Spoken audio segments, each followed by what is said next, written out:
They're all direct descendants of Queen Elizabeth II. Yeah, and that's not just a couple people. It's a significant group. You're talking her 4 children, her 8 grandchildren, and then 12 great-grandchildren. 12. That's quite something. It is. And this immediate family, they really form the backbone of the succession, the most direct, the most likely heirs. It really solidifies the immediate future, doesn't it? Yeah. Shows the vitality, I suppose, of the reigning monarch's direct family in providing that clear line. Absolutely. It underscores how the system prioritizes direct descendants above all else. And right at the very top of that list, number 1, is Queen Elizabeth's eldest son, Prince Charles, born 1948, the heir apparent. No question about that. Now, here's something that often trips people up. A common misunderstanding, actually. Some people think Princess Anne, his sister, is the older one. I've heard that too. But the source clarifies, nope, Anne was born in 1950, Yeah. 2 years after Charles. So he is definitely the senior sibling. And that's fundamental to understanding their positions, obviously. It also brings up a really key point about royal titles. Oh, right, how they're given out. Exactly. They're often bestowed, not just automatically inherited. And the history matters. Take Prince of Wales, for instance. The big one for the heir. Right. Traditionally given to the male heir apparent. But it's not automatic. Even Queen Elizabeth, when she was the direct heir, she was never made Princess of Wales. That's fascinating. So it's historically been a male-only thing. Pretty much, yeah.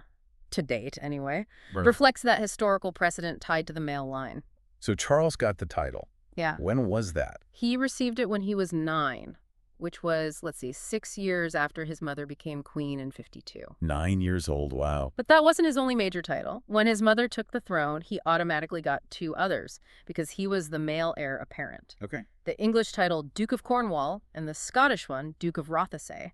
Those are automatic for the male heir. And Duke of Cornwall. Yeah. That's not just a name, is it? Oh, definitely not. Unlike a lot of dukedoms we'll probably talk about, the Duchy of Cornwall is, well, it's a huge portfolio. Land, property, investments. It's spread across England. Yeah. And crucially, it provides a pretty substantial income directly to the male heir apparent. Funds his public duties, his private life. So it's practical. Financial independence for the next in line. Exactly. It's not just ceremonial. It's a serious economic entity supporting the heir. Right. Now, Charles's personal life, Yeah. obviously it's been under intense scrutiny for decades. Lots of, frankly, misinformation out there, too. Mm-hmm. He was married to Diana Spencer, Princess of Wales, from 1981 to 96. Her tragic death in 97, of course. Mm-hmm. And then in 2005, he remarried Camilla Parker Bowles. His long-term relationship, yeah. And this leads to another point of public, confusion sometimes. Camilla's status. Her titles, you mean? Yeah. Legally, as wife of the Prince of Wales, she could use the title Princess of Wales. But she doesn't. No, she consistently uses Duchess of Cornwall, her husband's next most important title. It was a very deliberate choice, really, acknowledging the public feeling about Diana. Sensitivity, I suppose. Exactly. And even more significantly, they've stated that when Charles becomes king, Camilla will be known as Princess Consort, not Queen Consort. Ah, okay. Princess Consort, that's a specific choice. It is. Again, navigating public sentiment and defining her role distinctly. And this directly tackles that massive, persistent myth, doesn't it? The idea that Charles can't be king because he's divorced and married a divorcee. Camilla was married before, too. Right, to Andrew Parker's Bowles. And that misconception, it's so stubborn. Where does it come from? Is it the Edward VIII thing? Exactly. It goes right back to the abdication crisis in 1936. Edward VIII gave up the throne to Mary Wallace Simpson, an American divorcee. Because the church wouldn't allow it back then. Precisely. The Church of England, which the monarch heads, had a strict ban on remarriage for divorcees if their former spouse was still alive. That was the rule then. Things change, right. Even the church. They do, and this is the crucial bit people miss. The Church of England dropped that ban on remarriage for divorcees in 2002. 2002. Yep, and Charles and Camilla got married in 2005, 3 full years after the rule changed. So legally, constitutionally, church-wise, no barrier. Absolutely none. His eligibility is undisputed under the current rules. The rules adapted.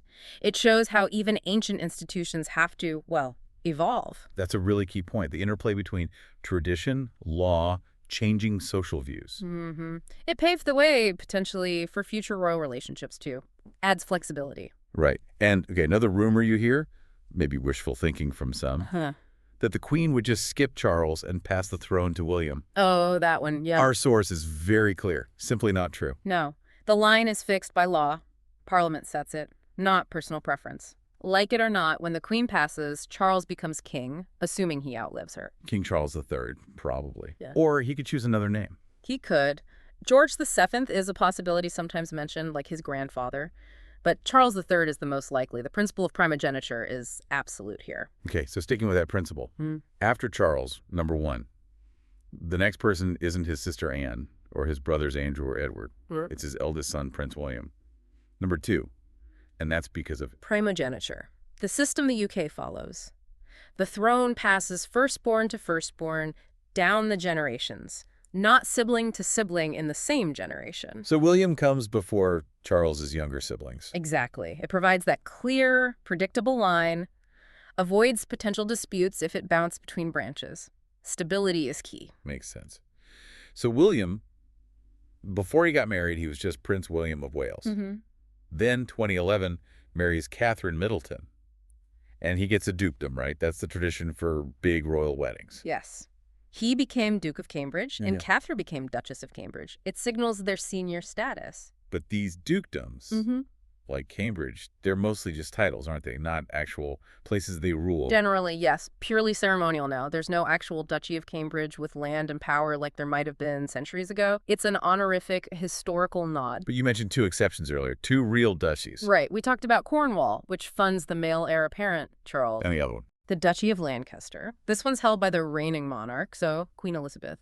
Extensive lands, properties, assets. It provides a private income to the crown, separate from government money. So the Queen is also Duke of Lancaster. Unofficially, yes. That's the traditional title used for the monarch in relation to the duchy. And wasn't there another odd duke title? Yes. The Duke of Normandy. It's purely historical, linked to William the Conqueror. England doesn't control Normandy anymore, obviously. But the Channel Islands. Exactly. Jersey and Guernsey. In those islands, as this fascinating historical leftover, the monarch is still sometimes toasted as the Duke of Normandy. It's wonderfully archaic. Love that. Okay, back to the main line. After William, number 2, his kids? Yep. Prince George is number 3, Princess Charlotte number 4, and Prince Louis number 5. Now, I've definitely heard people say, shouldn't Harry come next after William? It shows how much people misunderstand primogeniture. It really does. Because if the rules did favor siblings over children, think about it. After Charles, it wouldn't go to William. It would go to Charles's brothers, first Andrew, then Edward and their kids, then his sister Anne and her kids. Right. William and Harry would be way down the list in that scenario. Miles down. So the current system where William's kids follow him directly actually keeps Harry relatively high up at number 6. Okay. And this brings us to a really major change. Recent history. The 2013 Succession Act. Crucial change. Before that, the UK had male preference primogeniture. Meaning sons jump ahead of older daughters. Exactly. So under the old rules, Prince Louis, even though he's younger, would have been ahead of his older sister, Princess Charlotte. Just because he's male. Right. But the 2013 Act brought in absolute primogeniture. Meaning? Strict birth order. Gender doesn't matter. Yeah. So Charlotte, being older, is now number 4, ahead of Louis at number 5. Was it retroactive? Did it change Anne's position? No, that's key.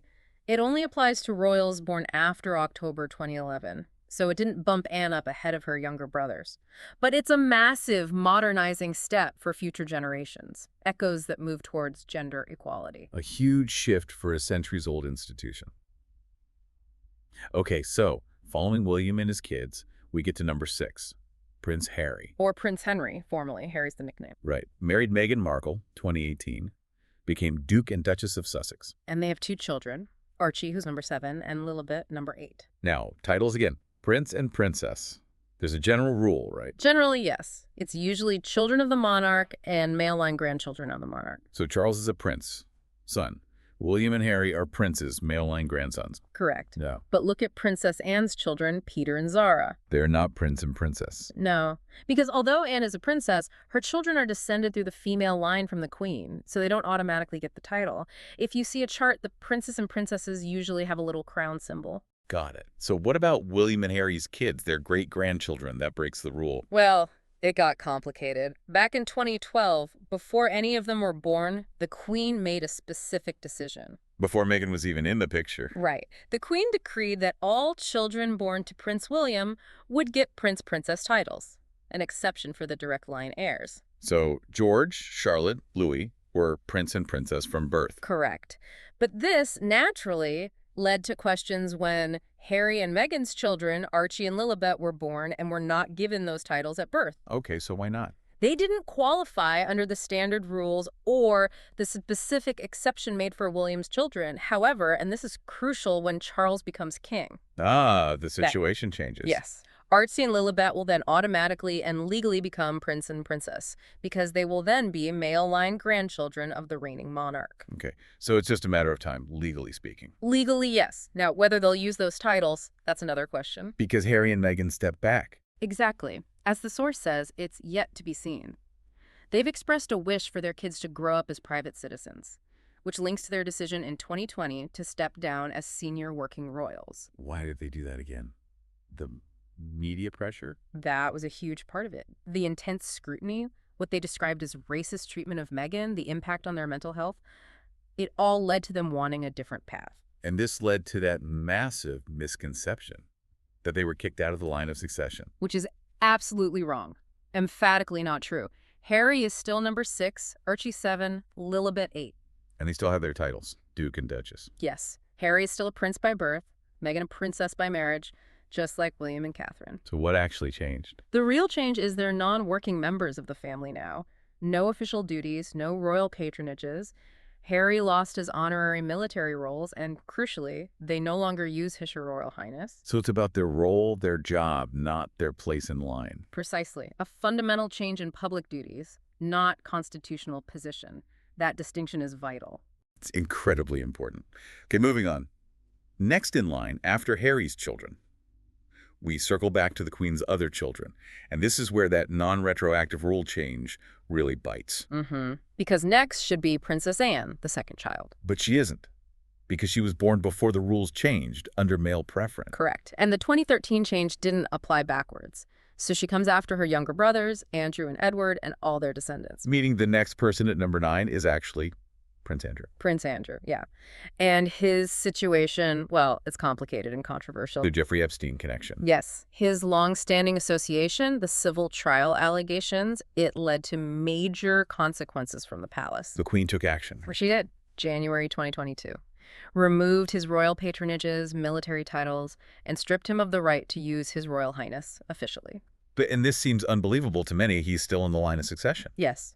Number 9, this is a crucial point about the succession laws. You cannot be removed simply due to scandal or even criminal conviction.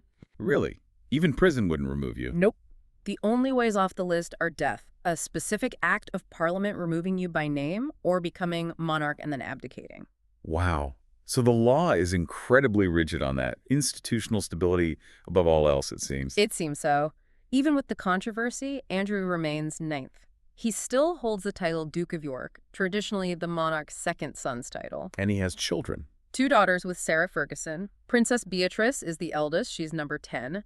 A princess because she's a male line grandchild. Beatrice married recently, didn't she? Yes, Edoardo Mapelli Mozzi in 2020.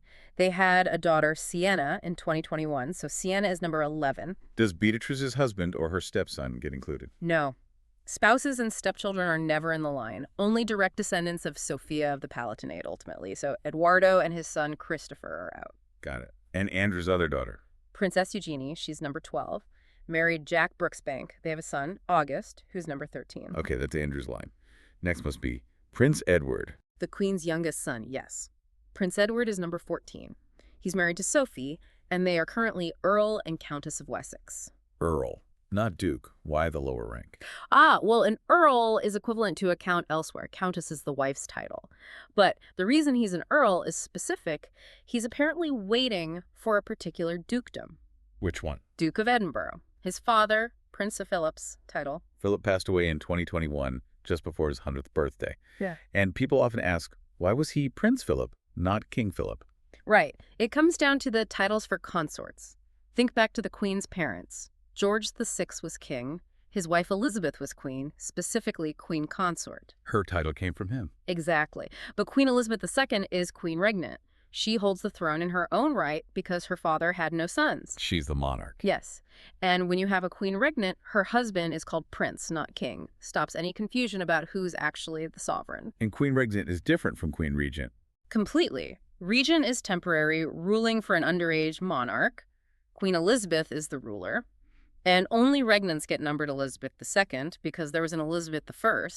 Her mother, also Elizabeth, wasn't numbered because she was a consort. Okay, that clarifies a lot. So Philip was Duke of Edinburgh, and he wanted Edward to have that title. That was his expressed wish, yes. But titles pass automatically to the eldest son first. So Charles technically inherited it. Correct. Prince Charles is technically the current Duke of Edinburgh. So how does Edward get it? When Charles becomes king, he can no longer hold lesser titles like Duke of Edinburgh. They merge with the crown, become extinct in a way. Then, as the new king, Charles can bestow the title anew on his brother Edward, fulfilling Philip's wish. A multi-step process. It is. And the title will likely stay in Edward's branch then, eventually going to his son James. Okay, Edward's children, James and Louise. They're number 15 and 16. But they're not styled prince and princess, even though they're mile-line grandchildren. Another interesting modern choice. Legally, they probably could be, especially once Charles is king. But their parents, Edward and Sophie, chose not to use those titles for them from birth. Why? To give them a more normal upbringing, less pressure, less scrutiny, allow them to be more private citizens. That seems quite considerate, actually. It does. And you notice they use the surname Mountbatten-Windsor. Which brings up surnames generally. Senior royals don't really use them. Not usually day-to-day, titles suffice, but junior members or those working outside the firm use Mountbatten-Windsor. Mountbatten from Philip's side, Windsor the house name. Exactly. And will the house name change from Windsor to Mountbatten when Charles is king? Probably not. While that might traditionally happen, the Queen declared back in 1960 that she wanted the house name to remain Windsor in perpetuity, and that seems set. Okay, Windsor it stays, right? That covers the Queen's sons and their lines.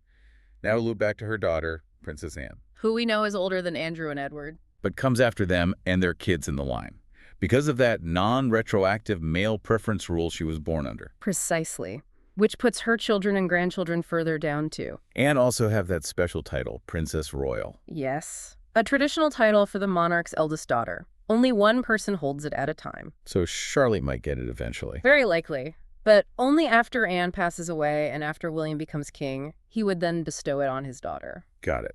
So Anne was married to Mark Phillips, had Peter and Zara, now married to Timothy Lawrence. And again, Peter and Zara aren't princess because they're female line grandkids, but still in the line. Where are they now? Peter is number 18, his two daughters are 19 and 20, then Zara is 21, and her three children are 22, 23, and 24.